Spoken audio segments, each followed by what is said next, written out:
Assalamualaikum warahmatullahi wabarakatuh. Salam dan bahagia. Saya Li Apin, calon guru penggerak Angkatan 5. Saya mengajar di SMP Negeri 65 Jakarta.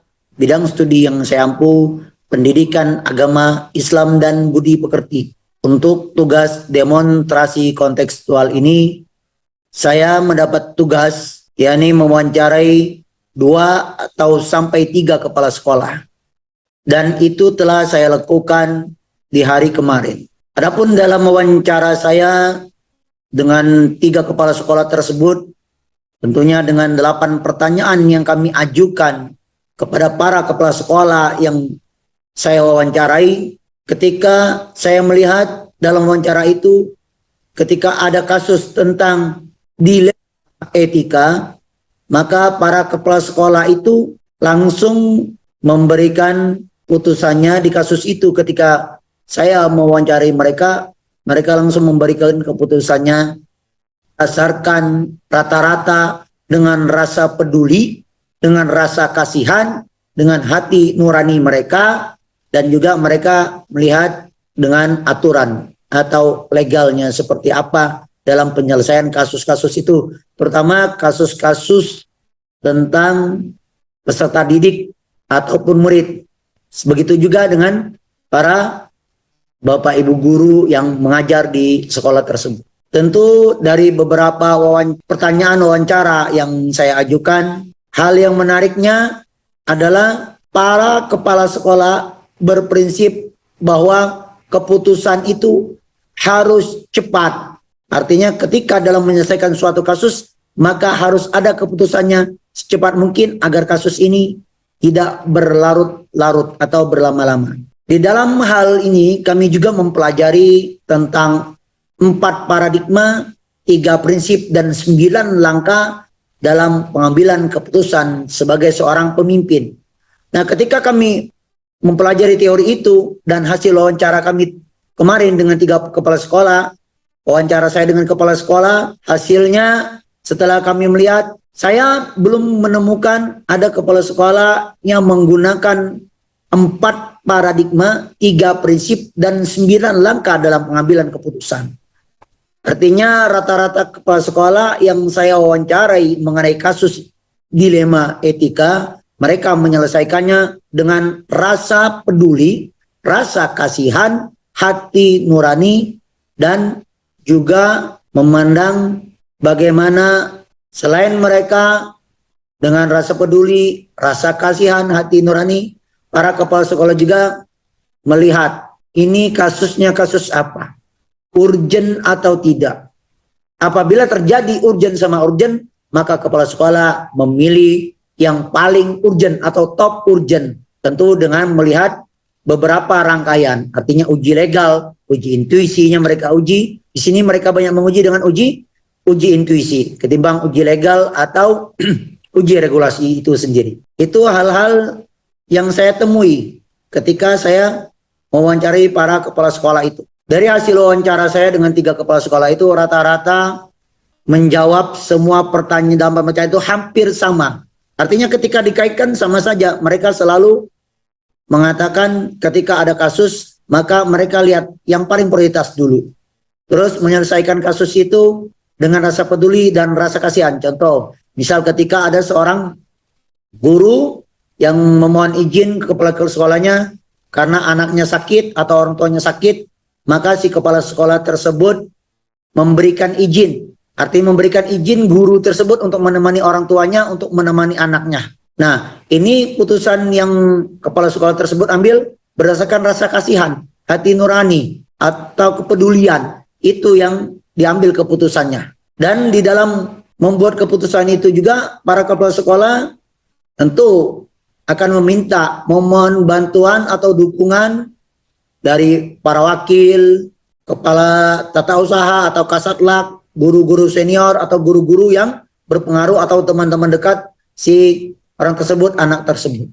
Ketika itu terjadi kasus anak, rata-rata kepala sekolah menyelesaikannya ini dengan jadwal. Tapi kalau dengan Bapak Ibu guru, langsung hari itu juga. Karena bentuknya desain detail.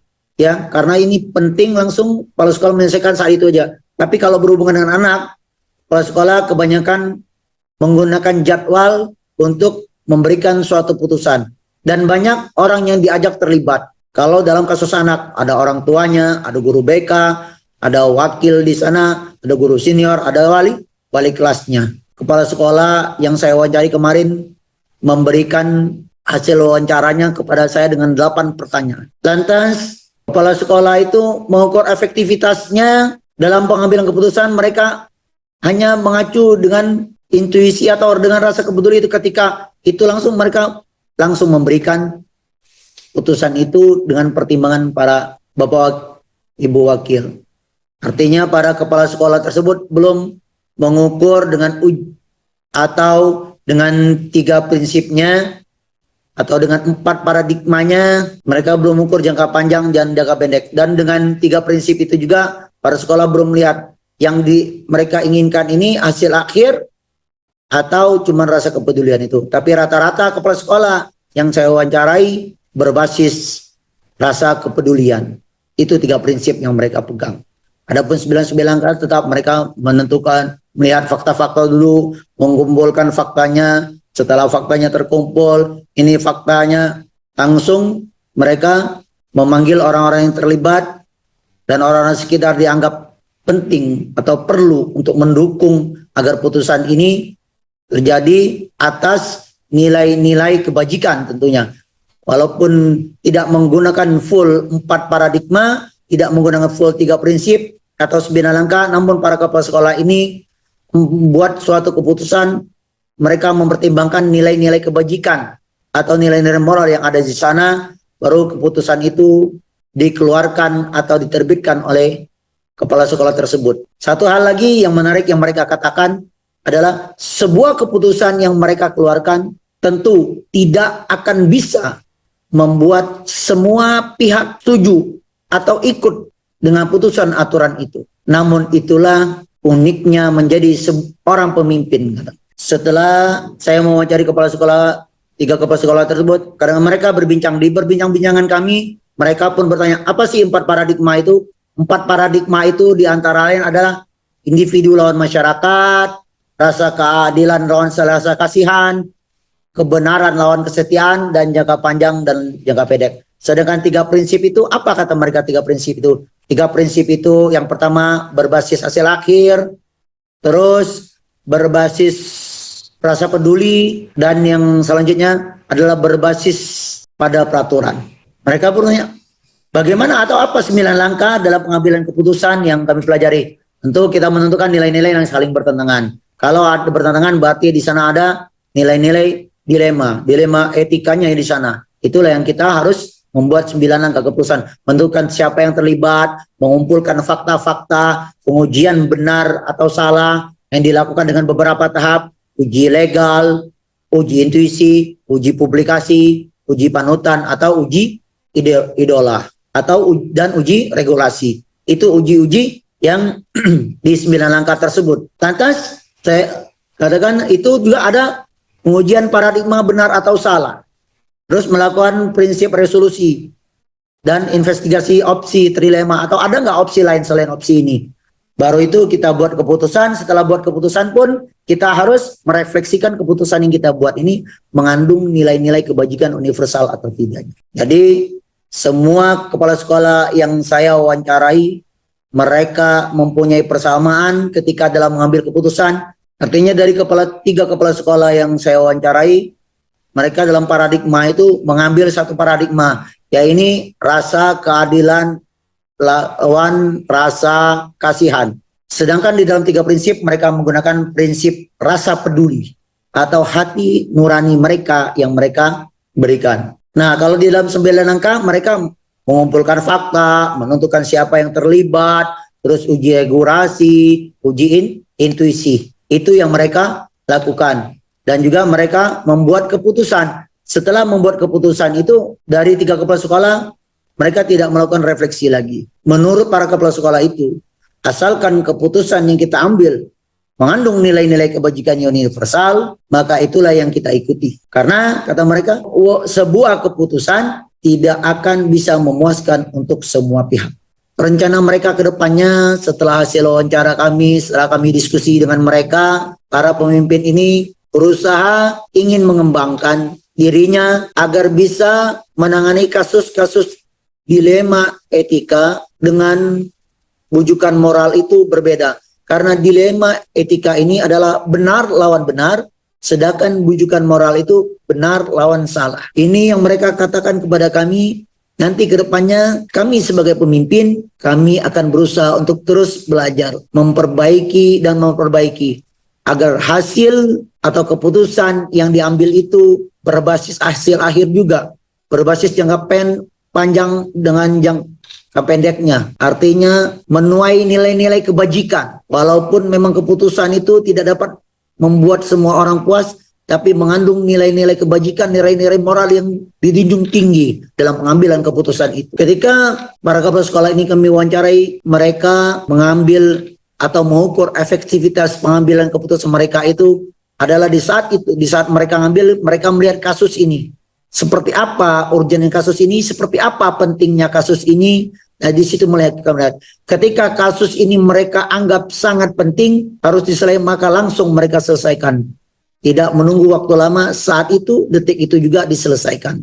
Tapi memang ada kasus-kasus yang lain yang perlu waktu dan orang-orang dikumpulkan untuk memutuskan suatu kasus ini. Saya pribadi menerapkan kasus dilema etika ini dalam peserta didik dan juga dengan rekan sejawat. Tentu setelah saya mempelajari modul 3.1 ini, banyak hal-hal baru ketika saya sebagai seorang pemimpin, sebagai seorang pengambil keputusan, harus memberikan keputusan yang bijak berdasarkan nilai-nilai kebajikan universal, mengandung nilai-nilai moral. Kenapa? Karena sebuah keputusan yang kita ambil haruslah sesuai.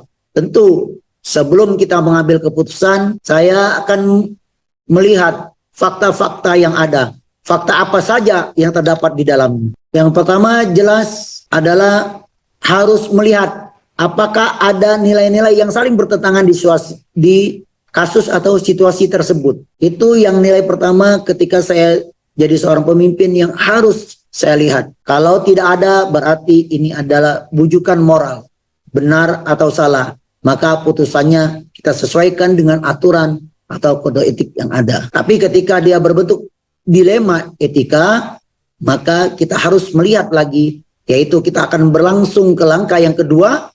Artinya ketika ini kasus dilema etika, maka kita akan melihat siapa saja yang kita ajak terlibat dalam kasus ini. Kalau misalnya untuk peserta didik, jika kasusnya peserta didik, maka kita melibatkan tentu yang pertama orang tua, yang kedua wali kelasnya, ketiga guru BK-nya, yang keempat wakil kesiswaan dan para wakil yang lain atau guru-guru yang berpengalaman dan berpengaruh di lingkungan pendidikan itu. Kalau ini kasusnya seorang rekan sejawat atau seorang guru, maka tentu kita akan ajak pribadinya, orang-orang yang diseganinya, dan juga tentu para stakeholder atau pemangku jabatan ketika di sekolah tersebut. Setelah langkah kedua, maka saya akan mencarikan fakta-fakta yang relevan, yang sesuai dengan situasi atau kasus tersebut.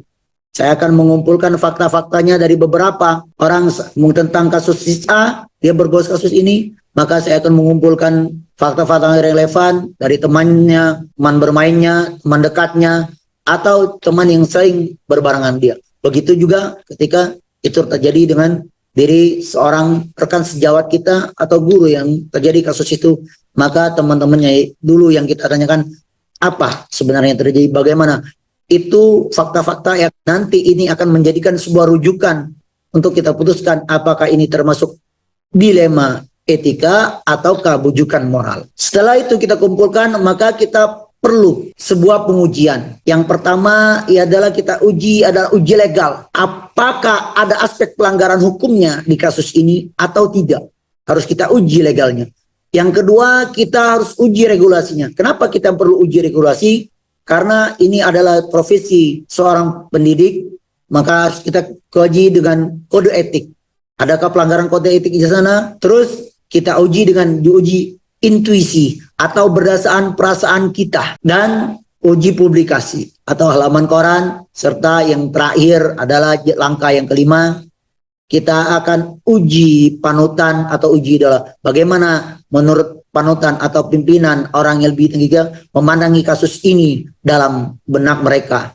Itu langkah-langkah pengujian benar atau salah yang akan saya ambil ketika saya jadi seorang pemimpin ketika mengalami beberapa kasus mungkin. Selanjutnya setelah terkumpul semua, maka kita akan melakukan sebuah pengujian lagi di sini, paradigma benar lawan benar. Nah, ketika ini terjadi, maka kasus itu sudah jelas kasus dilema etika.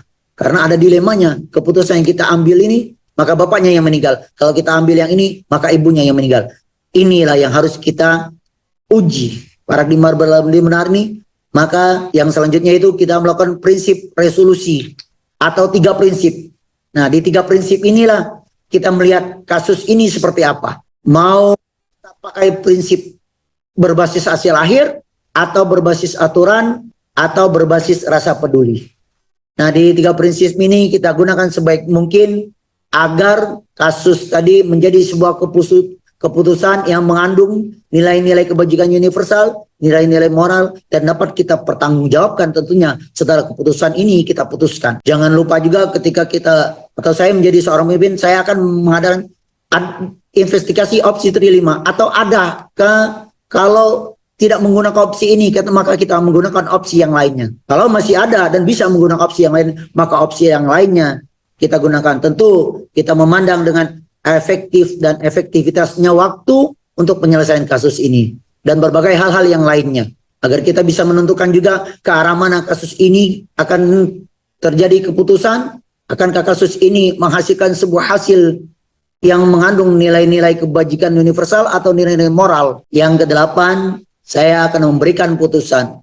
Setelah putusan ini saya berikan, tentu harus kita refleksi juga keputusan ini. Keputusan yang terbaik seperti apa? Maka tadi di depan kita selalu mencari faktanya dulu. Fakta seperti apa? Ketika ada dilema di sana, berarti ini kasus dilema etika. Satu kesimpulan yang dapat kita ambil dari hasil wawancara saya dengan beberapa kepala sekolah, bahwa menjadi seorang pemimpin pengambil keputusan itu tidaklah mudah. Karena sebuah keputusan yang kita ambil tentulah tidak akan dapat membuat orang lain merasa puas, membuat semua orang puas dengan putusan kita. Namun dalam sebuah keputusan yang kita ambil, haruslah kita melihat efektivitasnya waktu, dan juga kita harus melihat apakah nilai-nilai putusan yang kita ambil ini mengandung nilai-nilai kebajikan. Jika mengandung nilai kebajikan, tidak bertentangan dengan aturan, tidak bertentangan dengan regulasi, maka itulah putusan yang terbaik walaupun pahit buat orang lain. Demikian yang dapat saya sampaikan. Assalamualaikum warahmatullahi wabarakatuh.